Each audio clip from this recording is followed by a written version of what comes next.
Habari yako rafiki,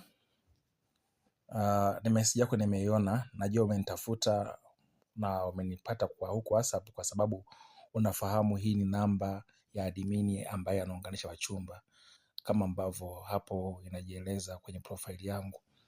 Karibu sana, ningependa sasa kukupa utaratibu jinsi gani ambavyo huwa naunganisha wachumba. Kwanza naomba ufahamu kwamba hii huduma hii ni halisi, wala sio utapeli wala uongo. Ni huduma halisi ambayo tunaifanya na kwa kuweza kusaidia watu wapate wenza wao wa maisha. Kwa hiyo hiki ni kitu serious wala sio utapeli. Hilo liweke akilini mwako. Cha pili ambao unatakiwa weke akilini mwako, hii huduma sio ya kuunganisha watu kwa ajili ya kwenda kufanya uzinzi au kwenda kufanya umalaya. Hii ni huduma ya tunayounganisha kwa watu kwa ajili ya kuweza kuoana, kutengeneza familia, mme na mke kwa ndoa au kwa heshima ya wazazi.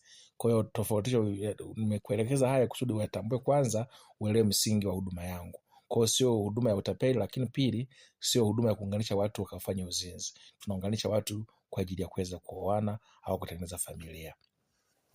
Kusudi uweze kupata huduma hii kuna vigezo vikuu viwili.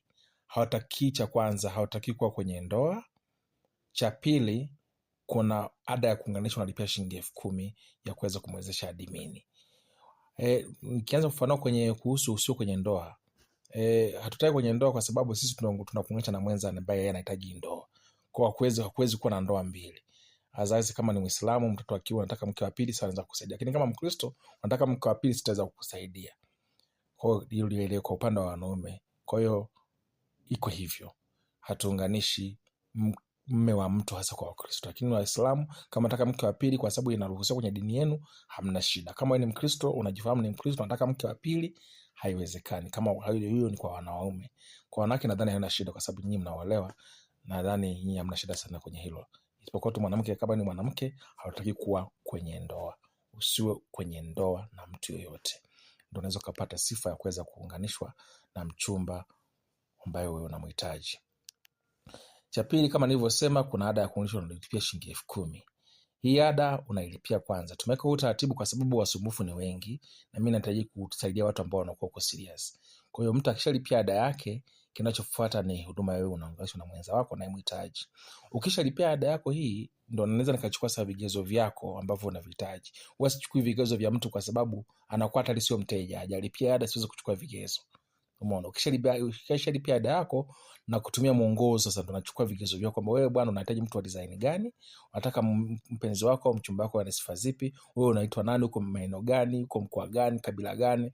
Hivyo vigezo unavichukua baada ya wewe kulipia ada yako. Hapa siwezi kuchukua vigezo vyako kwa sababu najua bado huja client wangu au huja mtu ambaye wewe kweli unaonyesha kwamba unahitaji huduma kwangu. Kwa mtu aliyelipia ada yake najua huyu kweli yuko serious na anachokihitaji.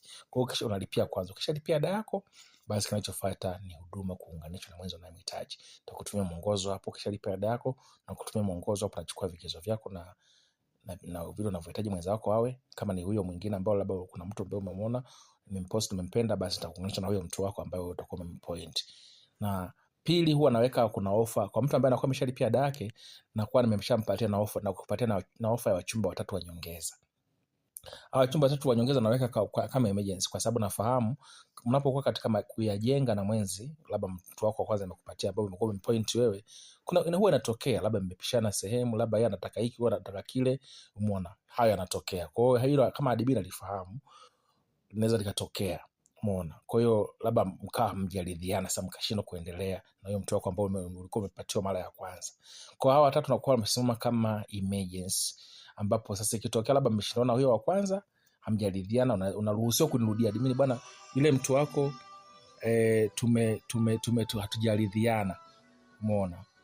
Kwa hiyo unaruhusiwa kurudi kwa admini, nitaweza kukupatia mtu mwingine ambaye wewe unamhitaji. Mpaka watu 4. Ina maana yani kwa watu wangu 3 wanyongeza, kwaona kwa jumla watu wangapi?